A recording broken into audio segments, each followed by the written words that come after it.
Okay, so he too is God, concealed in the mask of terror. So, why does God assume this appearance? It is to bring out from within us all the strength that is needed to discover, to realize, to become the divine. So, he assumes the mask to goad us. If you remember, there is a story of Parvati's tapasya. So, when Parvati ji does tapasya, Shiva comes as a guru. And various things he tries, even Asuras come at critical moment, he is helping her, but he is not revealing himself. So this readiness to discover, because see, intellectually it's one thing to conceive that everything is divine, but it is far more difficult to realize it. So to realize it in its original sense, to realize that even not only behind the mask, even the mask is divine. This is the ultimate realization. Actually, this is a triple realization in the Isha, where you are quoting this verse from. The first verse, of course, is only Isha Vasyamidam Sarvam, all this is for the habitation of the Lord. But later, 6th and 7th, or 7th and 8th will tell us that the divine dwells in all things are in the divine, and all things are the divine. So, this is where we are talking of the ultimate. So, the mask is worn so that the soul within us and our nature can become ready to face the Creator. It's not an easy task. It's like, to give just an example, if a parent has to train a child to, let's say, a wrestler father. We had a movie also like that. Yes. कौन सी Dabang. Dabang, नहीं, or नहीं, the girls were there. Dangal. Dangal. Yes. So you see in that movie, the father of the daughters has to train them very, very in a very harsh way. So much so that they almost feel like running away. Even there is a song to that extent that you are, I don't like Really you, हानिकारक Hanikarak hai. But the point is that it is this that eventually prepares them to be the winners. So the divine assumes the mask of terror to bring out our highest strength. Imagine Ramayana without Ravan. Not that we should have Ravana around. That's not the logic of it. That we can come to. That should we always have it. Well, but imagine Ram's Ramatva. That in the Gita, Shri Krishna says that, in Paurush, I am Ram. Now, if there is no Dandakaran, if there is no Vanvas, if there is no Ravan, there is no Kumbhakaran, there is no Khardushan, then Ram is a very sweet chocolate hero. So this is a mask needed to make us grow. Now problem is, the mask can be so terrible that we may break down. So here comes the Indian thought that the journey is not a one life journey. So it is absolutely true that, if you look at it purely from one life perspective, it looks like a great tragedy. But if you look from the Vedantic perspective, this journey is going on through life and there is a constant forward movement. Unlike some of the modern neo-Vedantists who start, or maybe some people who start saying that, Purvjanam and all this is a chakkar of reward and punishment. There is no retrogression in the whole theory of rebirth, except momentarily, which Shri Krishna speaks. But there also he says that retrogression, eventually, when you begin to take God's name, you jump out of the inconscient. But otherwise, there is no retrogression. So, supposing in one life, one broke down, confronting evil. So, next life, you are born with that innate strength. So, will be required, will go on, till man reaches that great destination of not only discovering, but uncovering the divinity within. Discovering is your personal thing, uncovering is a collective thing. Because when you uncover the divinity, then the world benefits by it. So therefore, there is the mask of terror and evil. A necessary evil, if you want to put it. And what about the concept of ahimsa? Like you have yam niyama. Yeah. So there ahimsa. So ahimsa is not suffering the tragedy that the oppressor is doing. No, no. In Krishna, he says that you have to go and not fight. at all. Yes. So there is a Gandhian concept of ahimsa, which is external. Yes. But inwardly you may be boiling. But that's not how ahimsa is taken in the Indian thought. So it is ahimsa. It means there is no hinsa is injury. Yes. And there in Indian thought, Indic thought, invariably it is the intent spirit which is important. Therefore, when Arjun fights the battle and does so called hinsa, it is considered as divine movement. And when the same thing is done by Duryodhan, it's a movement moved by Dambh. So it is the inner state that Indian, if you want to put it, ancient Dharma Shastras, judiciary, has been so sensitive to. So you can fight a war, but you are fighting a war to defend your country. Is different from fighting a war to annex a country. You may fight a war for honor and justice, and you may fight a war with ambition, lust, and greed, and it makes the difference. So, ahimsa as a kind of doctrine, rigid doctrine that I'll not raise arms regardless of what you do, was never the Indian ideal. Even Buddha, the ultimate paragon of ahimsa is Buddha, not Gandhiji. So, Buddha even went on to say that, when there is a war thrust upon you, in just defense you can fight. That's what an Aryan was meant to be. So, ahimsa is an inner state. So, what it means is that there is no will to injury. There is no will to harm someone. There is no will to inflict pain and suffering on someone. But then, if you are pushed, not only protect yourself is not important. Much more important is the ideal. So people fight for a great ideal which gets distorted in whatever way, and ideal itself is distorted. But let's say the great ideal of love, or in Trojan War. In Trojan War, when very beautifully Sri Aurobindo describes in Ilion that at the end of the whole thing, before they fight the war, the King Priam calls an assembly and he asks everybody, should we go to war or not? So everybody gives pros and cons. Then at the end he calls Helen. And he asks her only one thing: do you still love my son? She says, yes. He says, then there will be war. Because you love him. And that love is something noble and sacred. So, Mahabharata war. See, till the end there is an effort to stop it. Even Shri Krishna goes. Draupadi is standing up for honor and justice, not just for a woman, but for womankind. So it's about honor. Disrobing a woman publicly, it's dishonor. And this gross injustice by any standard. And who have been involved in it? Men like Bhishma, men like Drona, all of them who claim to be Dharma Shastris, and therefore they have to be fought on the battlefield. Even then, Shri Krishna gives the offer. So war is a last option, and wars are fought largely for honor and justice, all the ideal wars in mankind. Of course, there is the aggressor against whom you have to stop. Say Alexander is aggressor. But to stop him, King Porus or Puru, he stands up. So that's honor and justice. Or Rana Pratap and Shivaji stands up for honor and justice. So wars are fought actually for ideals. In everyday life, yes, personal survival, it's absolutely true. It is known as, even Indian judiciary or any judiciary, if you have killed somebody in self-defense, it's considered as right. But in military, so this Gandhian Ahinsa had a different logic to it. The logic which Mahatma Gandhi had was a shrewd politician, apart from other things. So when he confronted the British, now what happens? Britishers are those who like to show that they are very conscientious people. It's not that they were at bottom businessmen, Yes. but they don't like to be painted as black. Yes.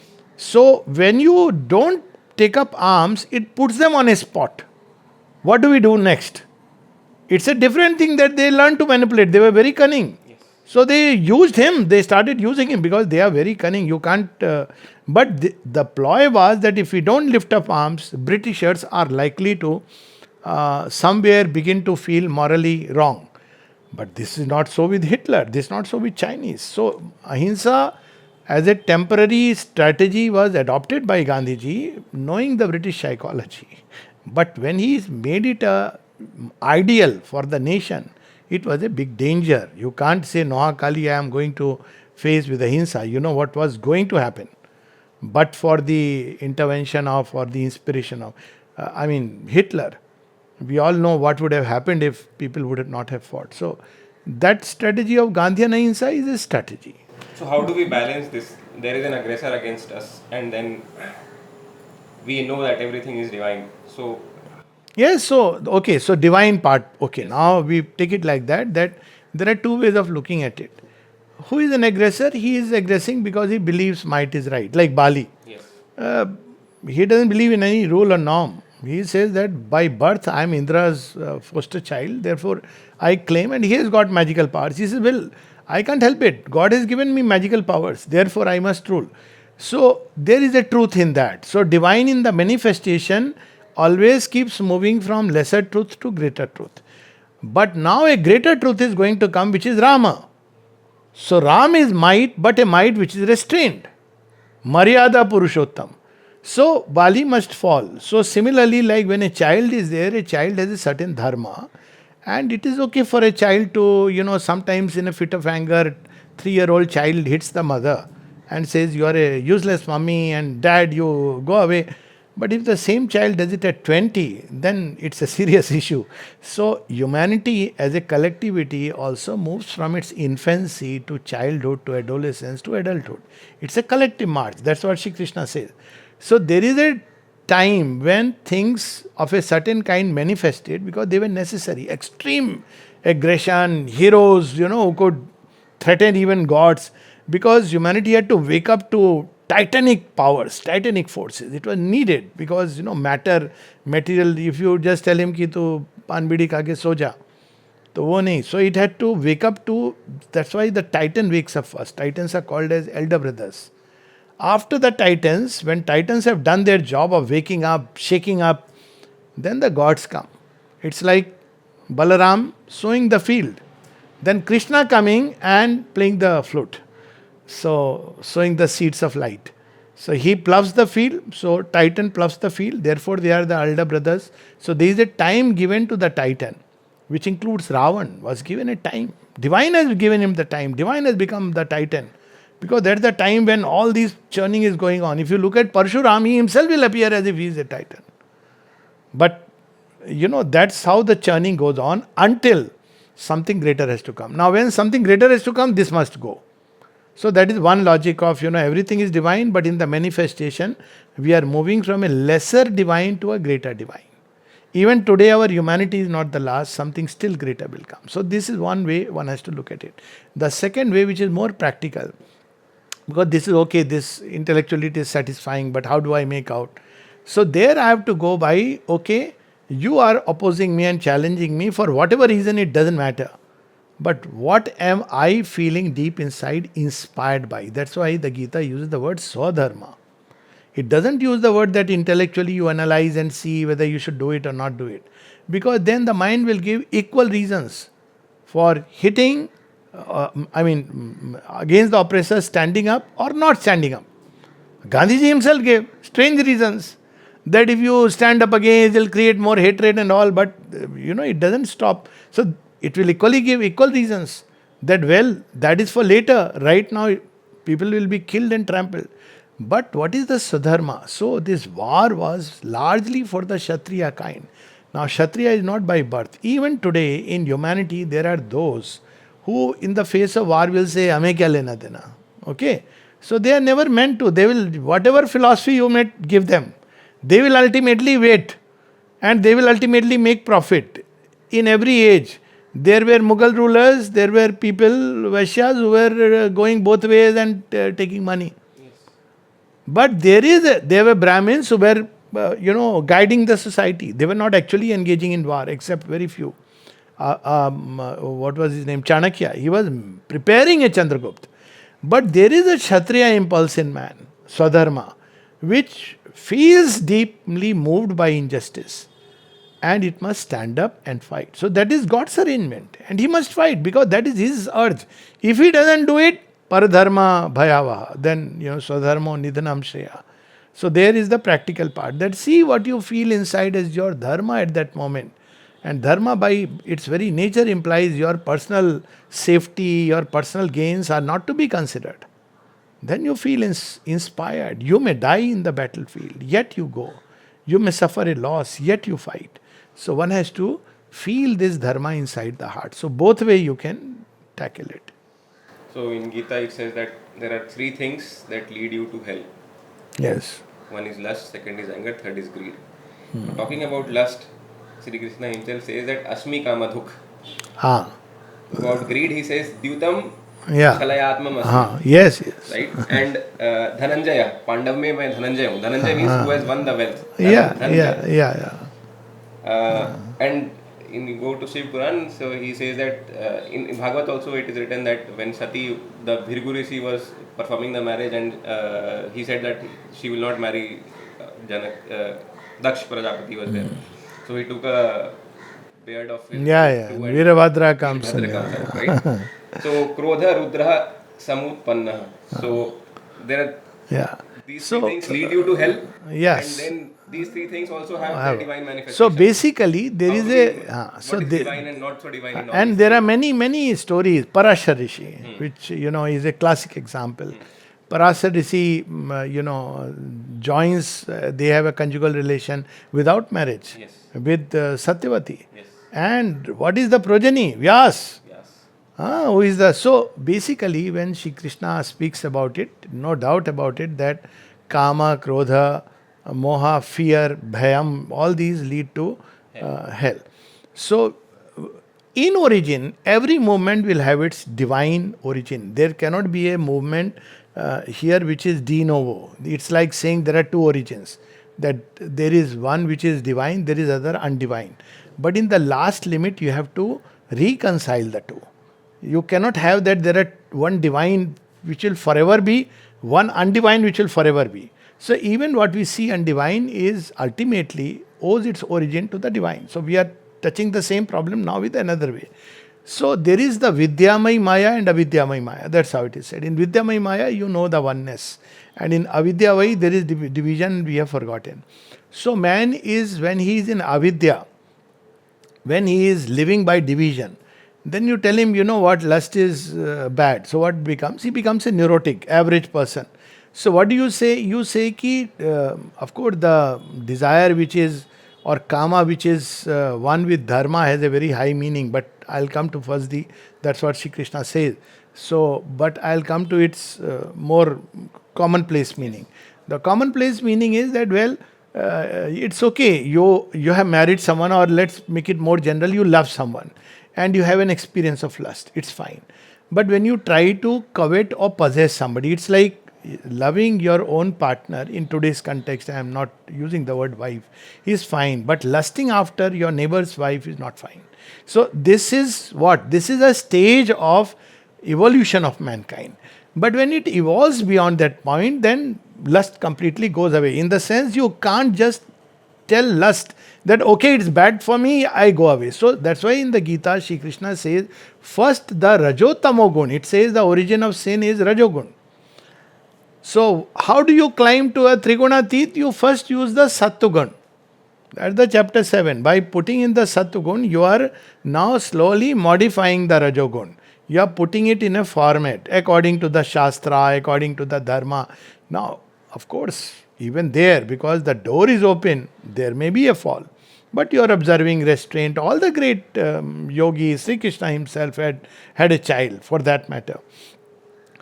But there comes a time. Now, where is lust come in? Lust comes in when there is, even in a personal relationship, where there is a will to possess. So, magridha kasya swidanam. I am talking of still an elementary level. There is a very deep meaning of, the kama which is origin in God. But first we'll come to just a very simple level. Let's say a woman says no, but she is your partner, she is your wife. Now, where does lust come in? Lust is when you cross that boundary. You say it's your duty. It's Shastra justifies it. But today, we know humanity has evolved to a point where it says no means no. If a woman says no, that's the end of the story. So that's where now humanity is being fine-tuned to this higher ideal that you have to at some point go beyond the Shastra and feel within. So love, even lust, or let's say a physical relationship can be beautiful, provided, as today they would say, there is a consent. There is not just the animal thing active, but something which is higher, more beautiful, that more divine. If you read through the Kam Sutras or of Vatsyayan, you see that they are trying to lift it to what levels. But still, that is within the human range. You can be uplifted to a high humanity by observing these things and in Indian thought, even for karma, just that you take a bath, a ritual bath, proper this thing, time, everything had to be considered. That's why Kaikashi, when she wants to have a child through her husband's name, I'm forgetting, one of the rishis. So he said, no, it is not the right time because this is evening. If you have it at this point of time, but she is moved by passion. So he says the child will be a very dangerous thing. So everything, time, place, everything had to be considered. So to that extent, yes, this lust will not degrade you, but you will master the power of lust to that extent because you have learned to observe sanyama. That's where the Patanjali comes. Yama, niyama, sanyama. So you learn sanyama. Sanyama prepares you. So you have the four purusharthas where you have artha, kama. Then you are ready for dharma and moksha. I mean, dharma comes first, but you are ready for moksha. But otherwise, if you ask a person to jump from that animal stage to the divine, he cannot. So that's where kama comes. That same thing comes with krodha. Go beyond krodha. But you'll see in the Mahabharata itself, Arjun gets into krodha, Drishtadyumna gets into krodha, everybody seems to get into krodha. Krishna gets That's the way it is described. Why? Because when Arjun is in threat, that's no, the when, time. this Yeah, there are two, three. Parikshit Yeah, 2, 3 times when he is shown it. So there we can talk about motive, but it is krodha as it is described. So there we have to understand that here the energy of krodha is being uplifted. You are not becoming krodh just because it's a desire has not been fulfilled, because something has not been satisfied, the usual reasons for krodh. But a krodh which is free of moha, it is something again, for something which is divine, it is being destroyed. Somnath temple is being destroyed. So at that point of time, krodh becomes an agni, krodh agni, drop these in krodh. And that krodh demolishes the whole Kuru empire. So as a stage of evolution, kama, krodh, even moha, before people can learn to love, they must at least have a proper attachment, snehasik. You tell a person that, really speaking, attachment is not good. What will a person do? He'll live like an animal. He'll go impregnate, go away. Well, I am not attached to you. Now imagine the situation. So the snigdhata that comes in feelings, mamatva that comes, all these. So this is about a sattvic stage we can understand. Then you can take it to the next level. Next level is everything owes its energy in the divine. But in divine, it is transmuted. So when Shiva manifests Veerbhadra, what is it against? It's not about his wife's death. If you really look the story, what has happened? Shiva is not invited in that yagya. So basically, Prajapati, who is conducting the affairs of this world, he is the Prajapati. So, he has formatted a world into certain rules, regulations, which everybody should follow. But in that rules and regulations, a person who is inwardly really free in the highest sense has no place. Eternal has no place because even God has to follow certain rules and regulations. Otherwise, there is no place. Now, basically, if you have to put it in modern context, see, we all will revere a sannyasi. But if our son says, I want to become a sannyasi, no, because we don't have a place. Sannyasi has no place in society. That's why he is outside. Even in Kumbh, somebody, not that I am a favorite of sannyasis, I don't follow that path, mine is a different path. But still, when a person asks a Naga sannyasi, why you people are staying away, hidden, why don't you come and teach us? He says, let somebody call us, we'll come. Now his answer is very valid. People are afraid of sannyasis, so sannyasi has no place because he lives in freedom. That is also true. Sannyasi doesn't follow any format because, true sannyasi, rare of them. So you go beyond format. Shiva is beyond format, so he's afraid of somebody beyond format. Okay, till then Shiva says, okay, fine, it's something personal. Who is Sati? Sati is the divine mother who has become Avidyamai Maya, so that she is Avidyamai. There are reasons, and Parvati is Vidyamai. So, but what is the effort to bridge that Avidyamai nature with the eternal? That's her effort. So she goes, doesn't not just doing Avhelna.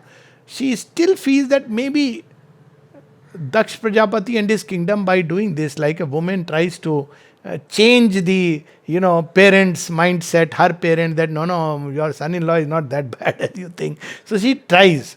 And when she tries, now this is the divine mother who has become this nature. Nature is trying that, whoever are the guardians and formatures and the prajapatis, that no, you have to allow access to something greater. And in that fit, he says no. And then she plunges into the fire. Now, Shiva's reaction is against a world which is not ready to receive the divine. Its better goes away. So that mass scale destruction that you see, which even Vishnu the preserver cannot stop, is basically to destroy a world which has lost its way, which cannot allow for evolution, because Daksh Prajapati is a closed system. It doesn't allow for evolution, it doesn't allow for expansion. Therefore, that world is destroyed. Now, we describe in our human language, even Shri Krishna, क्रोध आ गया.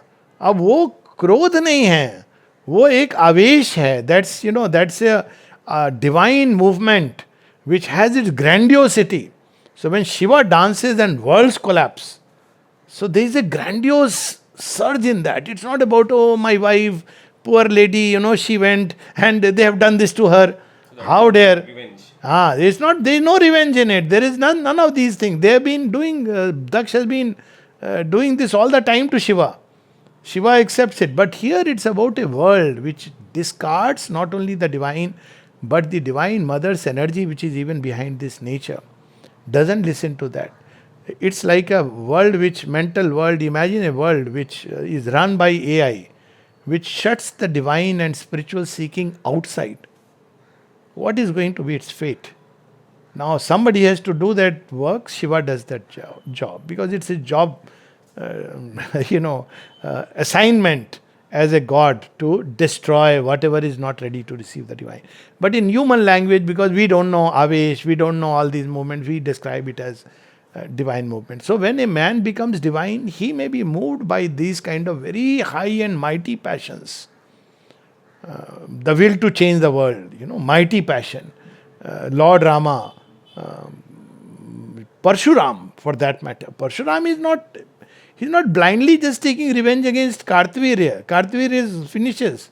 But now what does he say? He says Kshatriyas who are not following, they become arrogant. If it was revenge, it should have been done with Kartavirya. Yes. No? He destroys 21 times. Still he finds Rama. Rama is a Kshatriya, but a noble one. So we have to look at it in that sense. The movements of divine proportion, godlike proportions are very different from human movements. Though they may look like that, and of course human movements are degradation of that. No doubt about it. For instance, Ishvara and Ishwari. Every divine has a consort. Yes. Okay. So, but is I that... have an- Yes. All of them. Yes. Krishna and Radha. Now, is it lust the way we experience? No, that's where comes the difference. But lust is a degradation of that.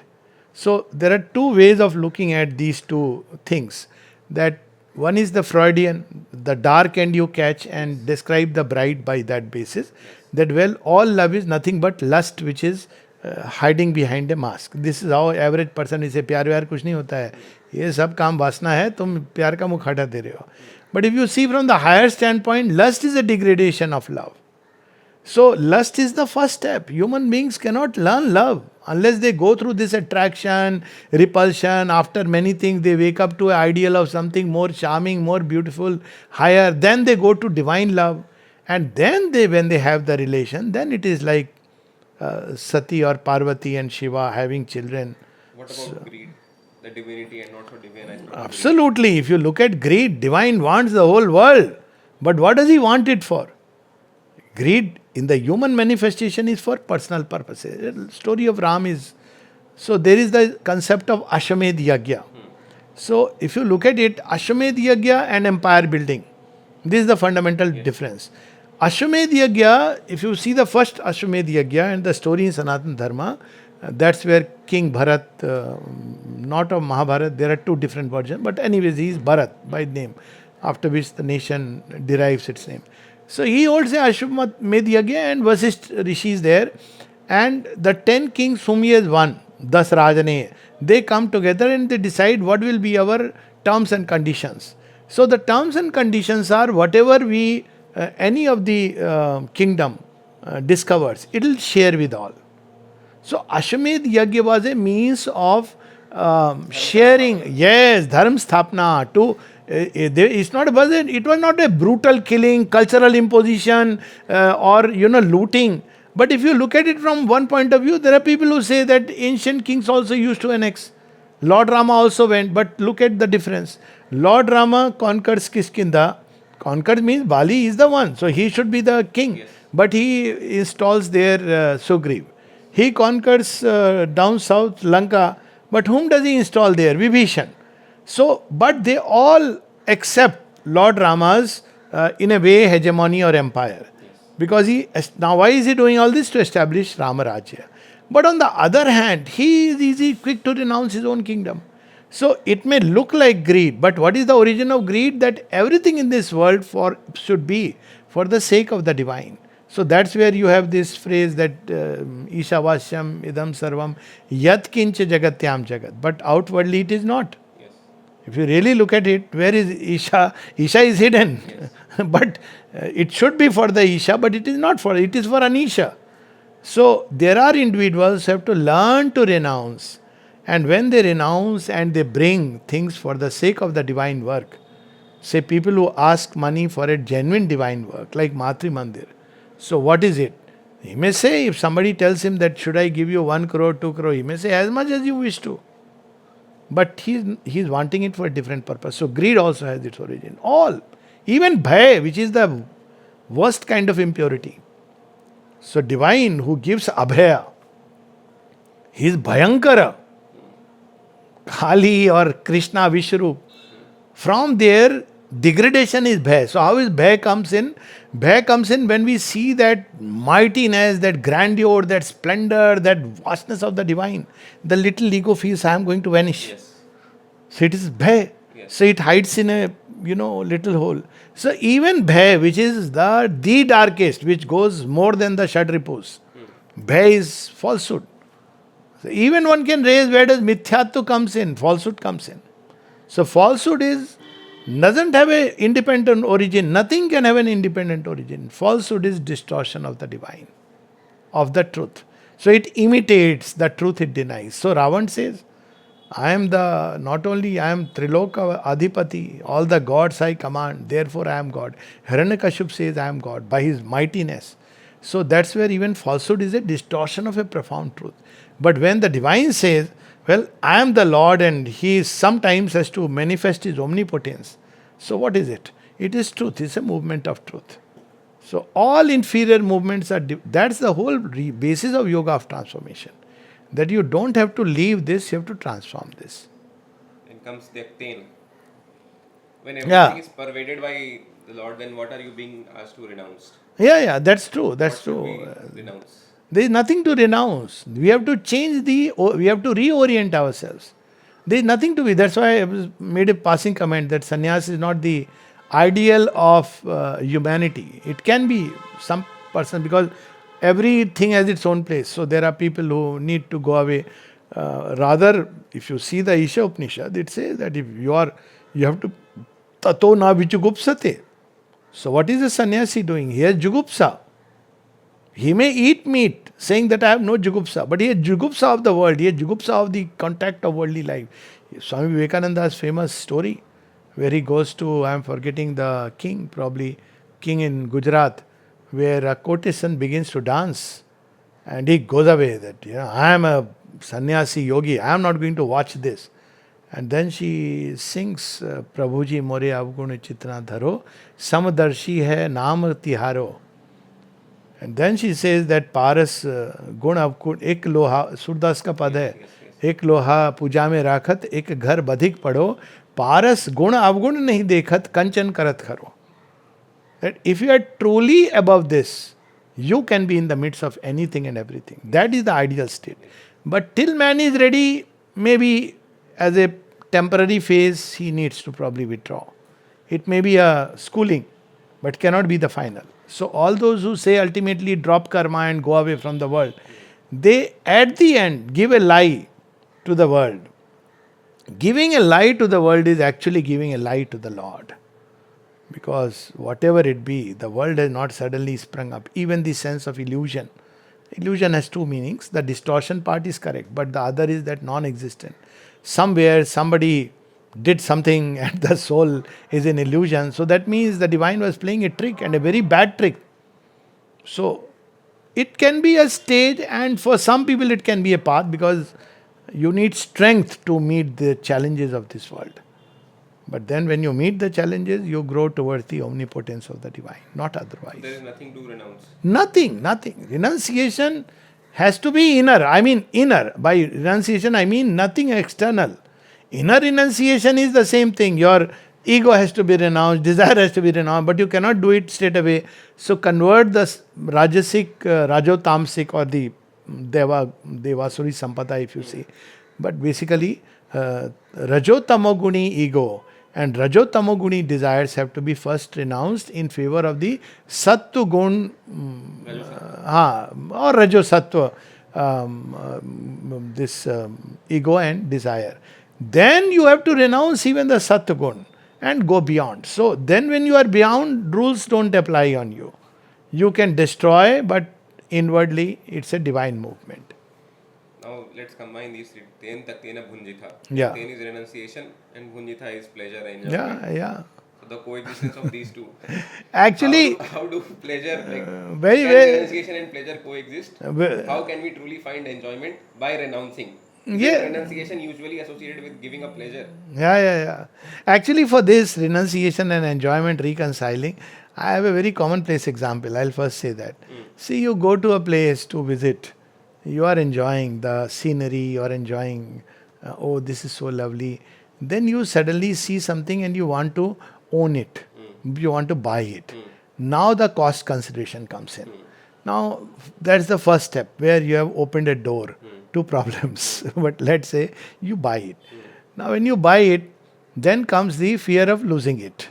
Or if it gets spoiled, maintenance which is required, others appreciating it. Now, what has happened? You have bought not just an object, but you have bought all kinds of worries. How long will you really enjoy it? That's a big question mark. People take photographs.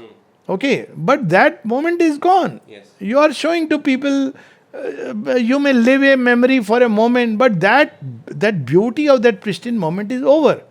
But people do it. So, Tene Takten Bhunjita is even at everyday life. You go to a market, the moment you want, you see, what a lovely sari, lovely dress. Now you want to buy it. Now things change. As if you are going to buy and feel that same joy. You are not going to feel that same joy. You will forget it. Next moment you may be careful. Familiarity breeds कहीं गंदा ना हो जाए. अगले ने बोल दिया ये कहाँ से लिया है, सरोजनी मार्केट से लिया है क्या? So then you feel he doesn't have qadr for my things. So that's why even in everyday life, true enjoyment is when you are not wanting to possess it. That's why the gridha part comes. When divine gives you something, the practical side is enjoy it by all means. He gives you luxury. That's what Meera says. करना फकीरी फिर क्या दिल लगीरी सदा मगन में रहना जी कहो तो मोतियन मांग जड़ावा कहो छिटकारा केश एक दिन भूमि पर सोना एक दिन राजभवन में. So basically it means that you have to be Atmarati. That's the beauty. And Atmarati doesn't need to externally leave things. He's getting such a joy and delight in the divine. You put him on a 5-star hotel or the most luxurious place, he is equally comfortable there. That's why the Gita insists on equanimity. But if you put him on a floor to sleep, he is equally comfortable there. He is not, oh my God, I am missing my bed. This is a real state. Yogis should be that. A yogi who says, no, I will always sleep on the mat. So that means he is somewhere, he will probably not get a good sleep on a good mattress. That's not a good state. I mean, it's not an integral state. But look at Shri Krishna. He is on the battlefield. He is in Dwarkadhish.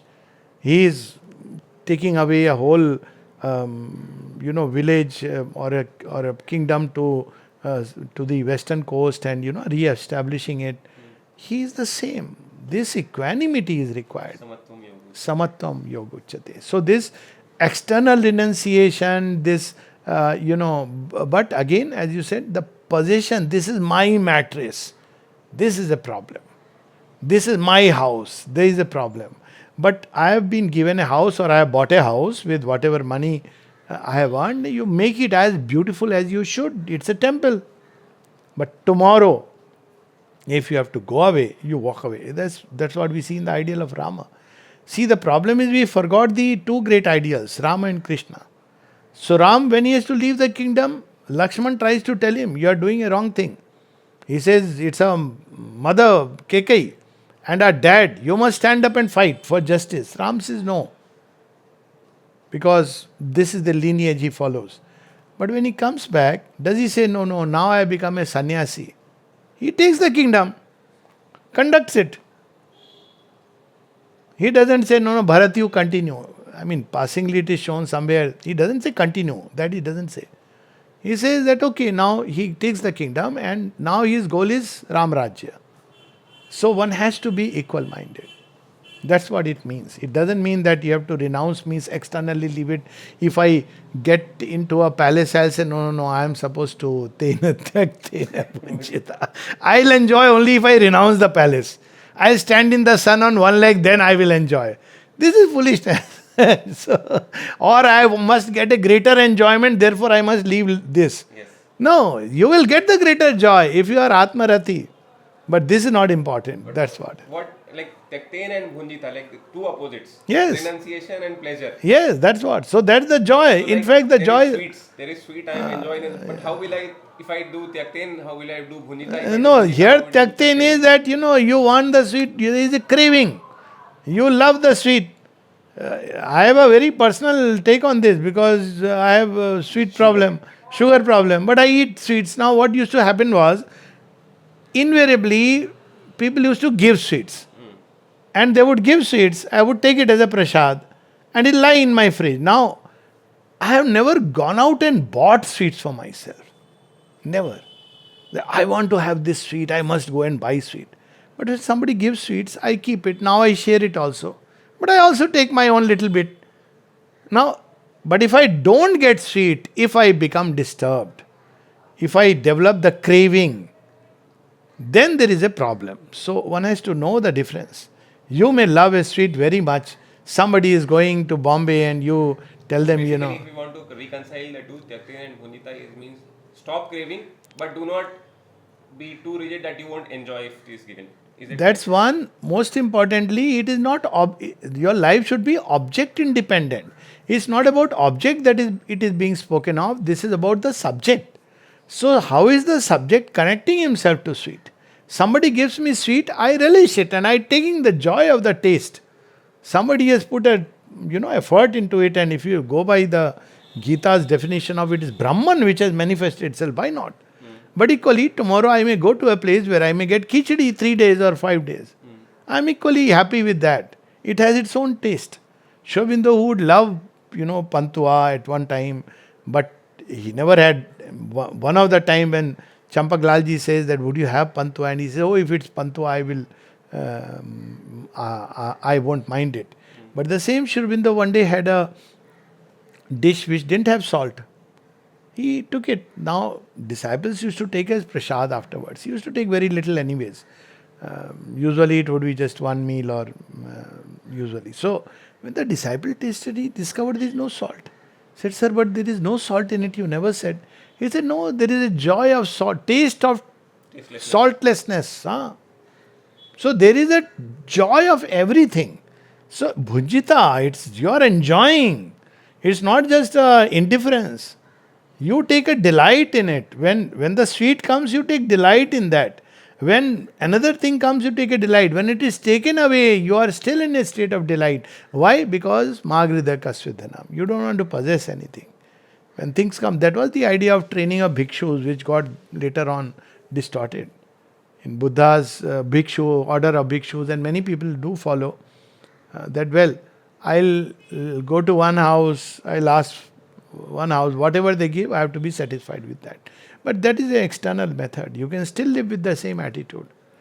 See, continuation to it, like in a world where ambition and external success is held to high standards, how could the idea of enjoying by letting go, actually lead to more satisfaction in our daily life? Is it even relevant? And can you think of an example? Yeah, very much. See, that's what I'm saying. Enjoy, if you analyze it. So what enjoys? Do the senses enjoy or the mind enjoys? Ego enjoys it. Ego. Enjoyment is fulfillment of ego or senses. That's how I see it. Senses with the mind. That's why mind is supposed to be rasagrahana. It is the sixth indriya. So mind enjoys it. And the example is condition the mind to pasta. It will enjoy pasta. It will enjoy fish. Condition the mind to not fish but rasagulla. It will enjoy rasagulla and not fish. So it is the mind which is conditions the senses to enjoy. Mind is the rasagrahan. So when the mind turns towards the divine, so that's why it is called as param drashtva, he begins to take rasa in the Lord. So then what happens when you give him something, or let's say he is in a job, so his delight is not lessened or increased by his promotion. When he gets a promotion, he is happy and he is going to use that opportunity to serve the divine. When he doesn't get the promotion, he is happy. So his joy is independent of the object. That's what it means. So he is enjoying it, but not enjoying it, oh, so nice, I got a promotion, I'll get more money, more package. That will not be there. I mean, I know this. See, whole of Air Force, I'm just giving this as a personal example because you are closest to your own, challenges you have gone through. I didn't know my pay. 20 years and a half, I took premature retirement. I was asking at 9, 14, 18. I didn't get. At Mother's grace that when I got minimum pension, I got the retirement. That's a different story. I never knew my pay till the end. People used to say you have to save income tax, that. I said, cut जाता है, माँ भारती को जा रहा है. तो cut रहा है वो किसके income tax when you cut रहा है तो किसके पास जा रहा है? मदर इंडिया के पास जा रहा है. बोले नहीं पॉलिटिशियन ये करेंगे वो करेंगे. आई सेड ये उनका कर्म है, मेरा कर्म नहीं है. मैं क्यों इतना वो करूँ? तो जो आ रहा है उसमें आप खुश हो तो अच्छे से चला और अभी तक ऐसे है. तो what you need the divine will give you. When he gives you don't have to shun it. So ये जो प्रवृत्ति आ गई नहीं मैं शन करूँगा, नहीं. If somebody gives you receive it with open arm, but always remember you are a trustee, you are not a possessor, custodian. Somebody gives you 1 crore rupees. I'm just giving an example.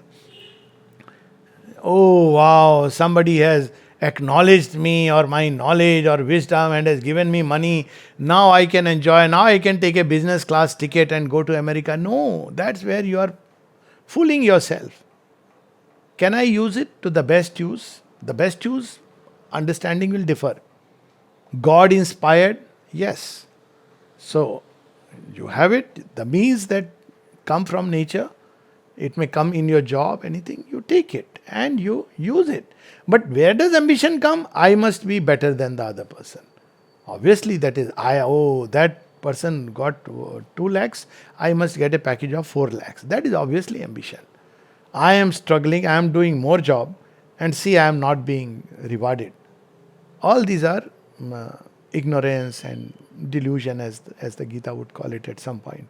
So I should not be like that. But what I am giving, I should be a custodian, use it rightly, wisely. Simple example, you are taking all the trouble, coming, all this, with the mobile, then you are uploading, you have your own team. You need money for that, isn't it? So if you say I am going to renounce everything externally, then basically this beautiful work, which actually in a certain sense is a divine work, now you are coming in the way of it. So whatever, but equally if you get troubled, promotion chahiye or paisa chahiye, then there is a problem. Whatever means divine gives, receive it as coming from the divine regardless of the person from where you are getting it. Use it divinely, and if it stops coming or goes, so be it. So if we, then last part of this is like Ma Gridha Kasya Svidhanam. It has multiple interpretation, but let's not get into this. Simple question is, if we make money, we can sustain ourselves, perform rituals and acts of service and raise children. Dharmasya Moolam Artha, Chanakya said. When we die, we leave it for our family. Isn't that is the most stupid, sorry to say. No, it's okay. I am just saying that for family to ego ho gaya na. But this is a common... Yeah, no, I know it. I am just saying that I am aware of this interpretation. Yes. But I am just saying ultimately, okay, I'll leave it for my family. It's still the ego. You can leave it, but don't quote the Isha for this. Say that, well, I am attached to the family. Nothing wrong with that. As I said, it's a sattvic desire, then throwing away just like that. orphanages and all, that's probably worse. So if you have left it for your family, know that, well, don't justify by saying I am living the Isha. Say that, well, Lord, No. attachment is there. No, not you. I am saying generally. The question is like different. So it says Ma kasya swidhanam, whose is wealth? Now the counter to this would be like, if I have wealth, I can put it to good use. Yes, but it belongs to the divine. It is not rituals or even dharma as I understand it. It belongs to Isha Vasyam Idam Sarvam. See, the sloka is knit. The first 1/4 is the most important part. It's again when you take the next one, Kurvanneveha Karmani. Now you have to work. Now why? Because you have to take the first sloka into consideration. Otherwise, they get disconnected. That I'll keep working for 100 years. That's not what he's saying. He's saying because everything derives from this 1/4 of the sloka. Isha Vasyam Idam Sarva. If all this is for the Lord, so the wealth that is with me, I am a custodian. So, Grida, I want more, that's where the problem comes. But what is with me, I should use it divinely. Maybe my son is a deserving son or my daughter is would engage and give it to them. Of course, there are certain things which are supposed to be as Laukic duties. Of course, one should do it. One can't like wife or husband. Yes, one leaves for that. But when you are alive, use it with whatever divine purpose that you can conceive of. Now, that's where we should leave it at. What that purpose is, each one must figure it out. I personally feel the best divine purpose is to awaken people to the greater reality. So that would be the highest. But there are different people who, some people give it for a ritual, some do it for, their own deities, whatever it is. So divine purpose. My understanding is to manifest perfection. If you use the wealth to make your house, within the house, make it very beautiful, artistic and tasteful, it's very much a divine purpose. You have the wealth, your house is to become a temple. So you can't keep the temple unclean. So when you make it beautiful, it is a divine purpose. So it depends on how you look at it. But if you want to, coveting is again an inner movement. So grida is grida, possess. Like a hawk. Hawk is still okay, vulture. Vulture. You are eyeing on somebody else. My parent died, oh, how much they have left for me. If they didn't leave for you, it's okay. There should be no such. They left it for everybody. You gave them all the love. Doesn't matter. Divine will give you what He has to give you. My in-laws didn't give me all this. That's okay. This is not relevant. What I need for the work or for myself, because sustenance of your worldly life is part of the work. Because if you don't have a physical body itself, then so divine will provide. So a sadhak lives in that attitude. He's not coveting or eyeing. Somebody else is having a big bungalow, big this thing. No, that he's not. So that's how it should be. Very simple, very direct. Because everything belongs to the Isha. It doesn't belong to my ritualistic idea, understanding. So it requires a yoga actually. When I was reading through this, Shankara has a commentary and then Sri Aurobindo has moved away from Yes, interpretation. even the word meaning. With the dhanam. Even the word meaning Yes. in places Sanskrit, because Sri Aurobindo received a nirukta from Shri Krishna. That's how he could decode the Vedas. Now Sri Aurobindo and even his followers don't much talk about it because propaganda, all this spirit is not there. But essentially his commentary definitely exceeds Shankara's. Also if you see the life, so Sri Aurobindo never took sannyas. Even here he has not taken sannyas. At no point he has taken sannyas. He was engaged in different kind of activity. He was living in the world. The whole ashram is his big family. His own wife, he asked her to come and join. It's a different thing, that divine plan.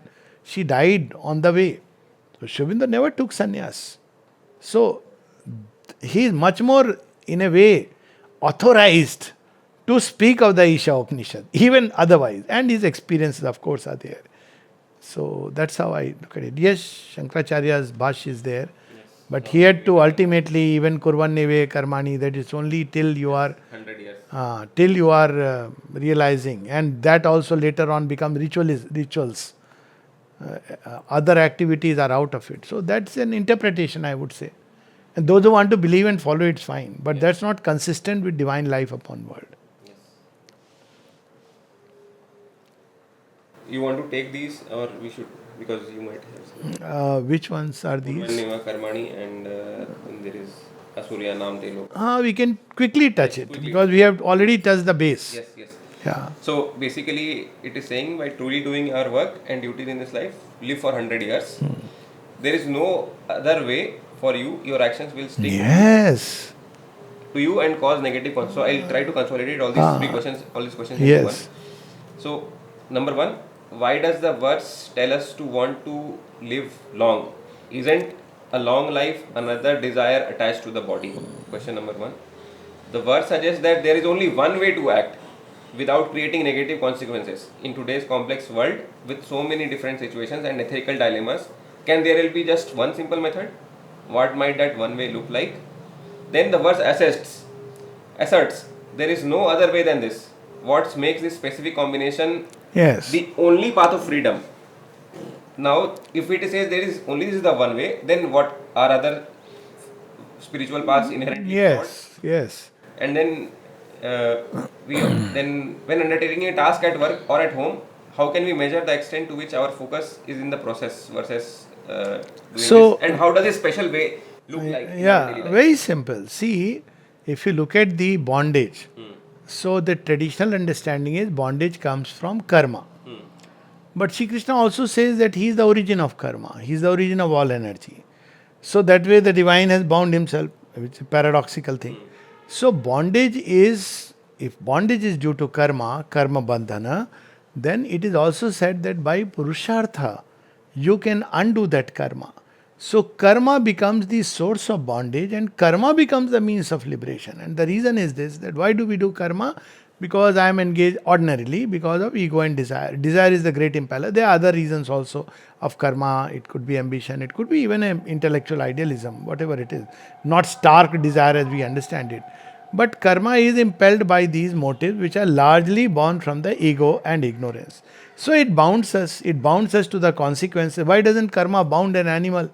Why don't we hear of karma law applying to animal? Because he is acting in spontaneous instinct. He is not having those movements. He is, if he feels desire, if he feels hunger, he will eat. He doesn't feel hungry, he is not eating, he is not accumulating. So animals are not bound by that, but with human beings, conscious choices come. So when we make conscious choices of karma, which includes inaction, is a choice of. Yes, not action. So it has its consequences. That's how human beings learn and grow. So this we understand that karma has as a follow-up consequence. So we are bound in a chain. But what does the Gita say? The karma itself will liberate you. So how does karma liberate you? So bondage is not the outer action, but your inner state of ego and desire. Meaning thereby, if I stop doing the karma outwardly, and I take a sannyas outwardly, and I am just doing my bharan poshan, it's all right as long as nobody discovers me. The moment somebody discovers me, gives me a mobile phone, I know of people in sannyas ashram whom somebody gifted mobile, now they want the latest mobile, literally saying that I want the latest mobile. अब शुरू हो गया ना वो आपका तो, because the roots of karma are in the seeds of sin are in the rajasic egoism and the bondage is in the gunas. So the whole question that when you are free from the guna, can you act in the world? That's exactly what is being told to us, that yes, you can act in the world.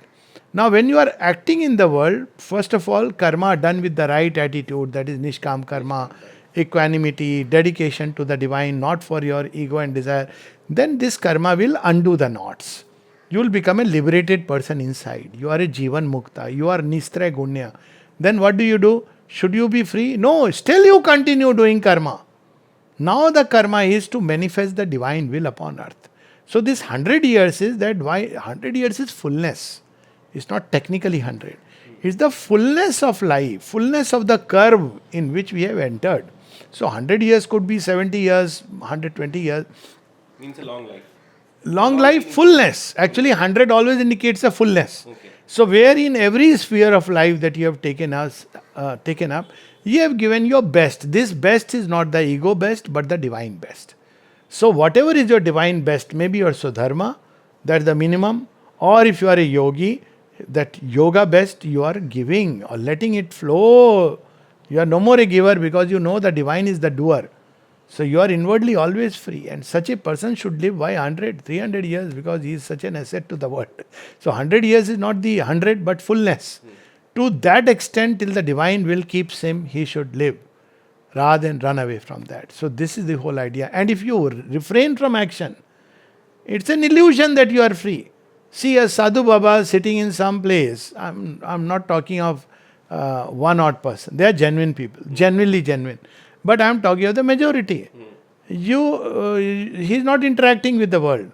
Now one person goes and tells him something or annoys him. See how the anger and everything will rise. So the roots are inside. You have only not stopped expressing it. So the roots will go if you are engaged in karma. You are discovering, oh, this is because of my desired self. I have to make sure that it's not under desire I act. So that's why it's a prelude or anticipation of the yoga of the Gita. That's what he is bringing up. Action is the bondage. Action gives you the road to freedom. And when you are free through action, then yet you can continue to act till the fullness of God's urge in you is exhausted. When it is exhausted, he will take you back, like Arjun's case. After all, Shri Krishna himself chooses to depart. Because the fullness is over. He has finished all his works for which he had come. So here 100 implies the purpose for a life that has been planted in a human being. In the verse says there is no other way than this. Yes, because exactly, because if you withdraw from life, the whole Isha Upanishad is about that. If you withdraw from life, you are just fooling yourself and fooling everybody. You think that you are having some experience, you have genuine experiences also, but you think you are a free person. No, come out into the world, see the tests and see what happens to sannyasis. It's tangible. It's making a very bold statement. Very bold. Because you see what happens to the life of sannyasis. They become so egoistic, they become so much attached, and they give all kinds of justifications. Precisely because you have followed. That's why I have always felt that one of the reasons why I fell for Sri Aurobindo and fell for Shri Krishna earlier.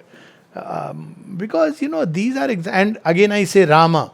So that thing is that when people say, इन्होंने हिमालय में जाके 10 साल 15 साल तपस्या की थी, when people say that, it turns me away. I said, then he's not fit to teach me. I'm in the world. Majority of people are in the world. He has not faced the world. He went there, took Diksha in Himalaya, discovered something, came back. Now he is telling us how to be with the wife, how to be with the child. You are not married, you don't have a child. How do you understand the problems of mankind? Rama married, Krishna married, mother married. For his last question, he had to... Yes, to take a human, exactly. Yes. That famous Mandan Mishra wife. Mishra. Exactly. So you are Ubhay Bharti. So you are basically, you don't, and in that answer, I am sorry to say, but my understanding is he didn't give the right answer, a full answer. And that's why Ubhay Bharti, and there's a whole epilogue to that. But theek hai, I agreed. He knew something about what, because he doesn't know what a true yogi can be, even engaging in the world. He has given as he understood in the king's body, through the king's body, what the secret is, what its truth is. But to live our great, that's why Rama and Krishna, and now Sri Aurobindo and the mother, perfect examples, having even a child.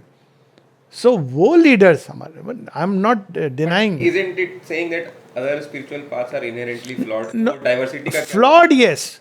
नहीं, diversity है, flawed है. ये नहीं कहा जा रहा कि ये superior है, ये भी नहीं. We are not saying that. When it is saying that this is the only way, मतलब अगर यही सब एक चीज है तो मतलब बाकी क्या सब fake है? नहीं, he is saying कि you cannot get the complete liberation. Let me put it like that. Fake नहीं कह रहा है. कह रहा है कि see, Isha has set for itself the highest standard. So what it is saying that, well, you will get your partial glimpses, liberation, fine. But the path that has been given to man. Swami Vivekananda said that the ocean is a destination, there are multiple rivers. That's one part. Saying that, no, this is the only river. Because the destination is not rushing and merging in the ocean. See the original premise. Destination is to let the ocean come here and become vessels and vehicle of that ocean. So, short of it, Isha Upanishad doesn't consider it. Let me give an example. A person who does MBBS, he is a doctor, he can prescribe. He can prescribe a cardiac medicine. But now imagine a person who does MD medicine. He can prescribe cardiac medicines. But a person who does DM in cardiology. Now, so technically, it's not that MBBS is nothing. But if you talk about the cardiac medicine as a yardstick, you must arrive at the pinnacle. So same with the Isha, that Isha says if you have not reconciled world and God and the opposites, you cannot say that you have arrived at the fullness. That's the 100 years means. And according to the Isha, this is what creation is meant to be. It is implicit within it, not that it says in so many words. And if you have not arrived at that fullness, its goal is not moksha, moksha is a step, but fullness of life. So, fullness of life, this is the path. If you want to cut away, perfectly fine. If you want to merge in the ocean, valid. It's not invalid. But if you want fullness, then this is the path Isha is showing, which the Gita also shows in a way. So for day-to-day life, how should we apply this in our day-to-day life? This learning from this, because Nishkam Karma is like too high. No. That's the simplest practice. Nishkam Karma. No, if I drive, I drive because I enjoy driving. It is not. No, Nishkam. that's not Nishkam Karma. That's So fine. for in our That's a day-to-day life, how can we- Nishkam Karma means when I am driving to earn my daily bread. Okay, that's to the workplace. Enjoying driving, having the delight of existence is not sakam. You are in that state of inner joy which is coming from every pore. That's not the calm bhav is where you are desiring or coveting something external. That's what calm is. So calm is here. You want to get promotion, you want more money, you are driving. One can drive for the joy of serving. Like I am driving here in ashram, people drive. But the objective is serving the mother. I'm saying that should be the objective, not that whether people have or not. So when you do that, and on the way when you are driving, there is something very beautiful. There is a beautiful weather, and you experience that as something very beautiful. Nothing wrong in it. But if the weather is hot and you say, "Oh my God, I have to go and do this," then there is a problem. So basically, it's that. Karma is a means to serve the divine, if you take it in simple terms. Last one, we'll finish this. So, Asurya Nam Te Loka. So this this is that very the slayers of the self after death go towards those worlds which are called Asurya and are enveloped in blinding darkness. Yeah. So, I'll just touch upon the Yeah. When self is indestructible, how can it be slayed? Yes. If slaying the self leads to darkness after death, what does it look like to slay the self in our lives? Yes. So basically, you are born with a certain purpose. So it has two meanings. One is the straight meaning, we'll take it from the second sloka. First, second, third. They are running in parallel. Yes. So Kurvannevya Karmani says that 100 years you must want to live. You must live the fullness of life, but with the attitude that Ishavasyam Idam Sarvam is the attitude, Tene Taktene Bhunjita Magrada Kasvidana. Then with that state, with that attitude, Kurvannevya Karmani Jiji Visheshatam Sama. So who are then Asurya Nam Te Loka? Now who are these people who are slayers of the self, who want to cut short this thread of life? It could be either through a suicide or through any means where you basically don't want that full unfolding which is going to take place, the purpose for which you are born. It's like dying or without fulfilling the main purpose for which you have come into existence. So implicit here is that there is a purpose of existence, and that purpose the Isha unveils over all the 18 slokas. But basically it means that if you have deliberately, willfully, now accidents are a different thing. If you, by whatever means, finish your life, either by sulking into depression, taking alcohol, or frank suicide, or even running away and joining some place and becoming a, this Baba, that Baba, becoming a Charasi Baba, Bhangedi Baba, because you can't face the life. Then you are a slayer of self because you have not allowed the fullness of this purpose to manifest. Then when you come back with the same difficulty which you had not taken care of. You don't become free. So you go into the worlds of darkness because what was the motive behind it? Extreme egoism. You are afraid of life, out of fear, out of depression. This state which is very dark state. Therefore, what happens? That dark state you carry. You are praying every day, when will God come and take me away? And one day, He takes you away, or whatever, Yama comes and takes you away. Now your fear, you died in a state of fear, in a state of depression, in a state of jugupsa, running away from things. Then you are projected, because that's the state, you are projected into worlds of darkness. That's what it means. So, of course, the self with a capital S, let us say, that is indestructible. But what could have been done in 3 lives has taken you many lives. And we can take the example, classic example is of the Jai Vijay story, where Lord Vishnu tells them that you have 3 options. This story will actually fit very well here. You have 2 options. One is you can come back in 3 lives. The other is you can come back after 7 lives. So they choose for the 3 life. And we know the story. So what happens in these 3 lives? They are slayers of self, constantly opposing the divine plan. Ultimately, the nude spirit comes back, just as it was. So what's the deal? Nothing. Whereas the other life of 7 lives is a life of fullness, where you have entered into the cycle of creation to finally fully manifest the divine purpose for which you have entered. So, in that sense, they are slayers of self. That way, though, frankly, nothing can be destroyed, not only the self, even matter cannot be destroyed. So, if we take that aspect. But here, slayer of self means it's like seed has been put into the soil. But you did not let it bloom. Like Christ himself said in one of his stories, New Testament, that people say you are saying such beautiful thing, but most of the people are not hearing, not caring. He says, I know, but 1,000 seeds I put, somewhere soil is not ready. So it is too porous, too soft, so seed will not sprout. Others are very rocky, so seed will not sprout. Others where it will sprout, but it will get entangled in weeds, again it will not. 1 in 1,000 will sprout and become a tree. That's my reward. In Gita also same. Yeah. Manushyanam Sahasre, no, exactly. This is the sloka I remembered when I had read this story from the.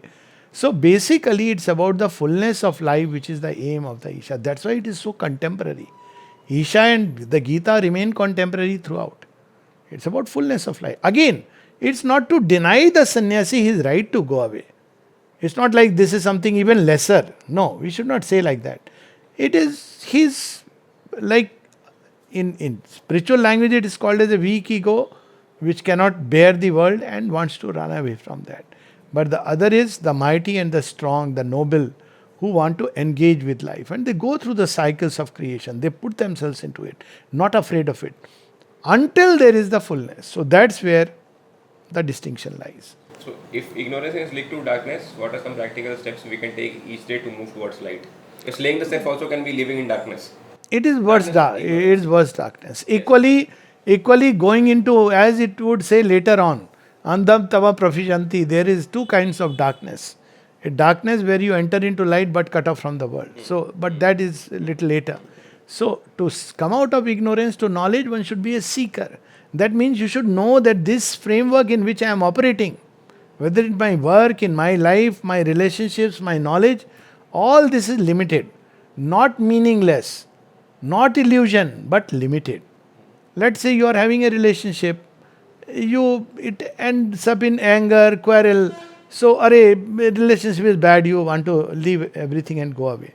Now, that's not the path. So, path of ignorance to knowledge is you must learn what is the right way to relate. So, people believe there is no right way because ultimately it's all ignorance, so leave it and go to knowledge. But since God is in the world, there has to be a way. How does the divine deal with the world? So, one has to discover that, which means first you have to, of course, outwardly turn away from your ignorant way of dealing with the world.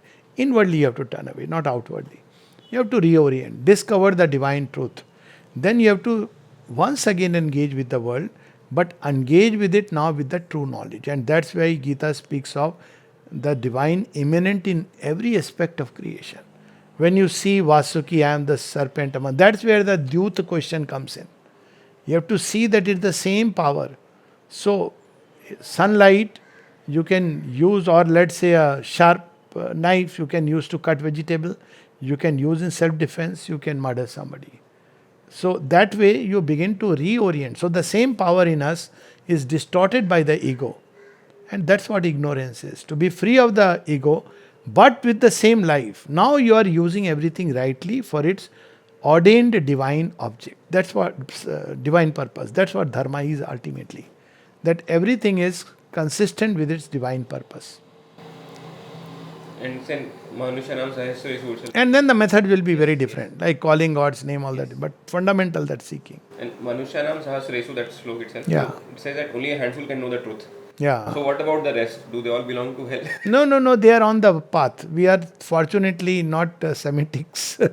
We believe that everybody is progressing. What is said is Manushanam Sahasrenu is that if you do a cross-sectional, not a longitudinal state. So cross-sectionally at any given point of time, you will see one among thousands. Which is not bad, by the way, Sahasrenu, if you take. That would make quite a big number. Yes. But what about the others? They are progressing. So longitudinally way, everybody is moving toward the divine. Yes. But people are in different stages of evolution. It's like an infant. Will he never grow into adult? He will grow into adult. But an adult is an adult, an infant is an infant. So at any given point of time, there are certain number of adults. What about the infants? They are growing towards adulthood. That's how we have to look at it. And what exactly is self-slaying mean here? In this world? Self-slaying, the possibilities that were to emerge. That's the only thing you can slay. That you were born with a purpose. That purpose one abandoned. Like what is slaying the seed? Destroying the seed is the possibilities that are there in the seed. Seed है, अंदर में अब कुछ नहीं होगा. And by indulging in ego, by indulging in Yeah, desires, they are the ways. We don't slay the self like that because ego and desires are path where you subordinate rajasic ego into sattvic ego.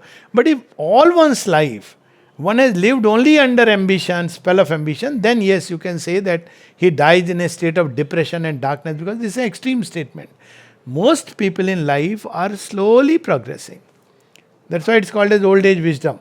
then how do we discriminate between this slaying of self versus healthy self-interest? So that's where we talk about the more sattvic or a more rational, reasonable life, where, as they say, live and let live, you allow others also to prosper. But when the ego becomes very inordinately ambitious, you are pushing others, elbowing down, and eventually you end up in a state of extreme darkness. I know people, I know even military generals who, that's a very big post, but the last post from Major General to Lieutenant General, which in the medical corps, that's the highest. He didn't get, he jumped from a 6th floor and died, committed suicide. So that is because you lived life for that ambition. So this is the problem with ambition, that at some point it ends up backlashes. It But depresses that is how you. the world rewards, no external achievement and It's a sad thing. That's why the world is so tragic. And So- in the West, so- if you are not ambitious, Exactly. that's looked down upon. So that's why the world is so tragic. You cannot continue to say that I'll live this kind of life and continue to be inwardly happy. You are not. That's why you see partying culture. That's why you see pornography. That's why the drugs. Why? Because you are unhappy. If somebody was happy, why would he need all these things? So that's why they are unhappy. And this line, if Japan, you see what has happened after it took to Western culture. Such a beautiful country. But you lose contact with your own soul. That's what you may say, slaying the self. Lose contact with your own deeper truth, your purpose. And if nations do it, nations demolish. Mayan civilization, Trojan War, Lanka.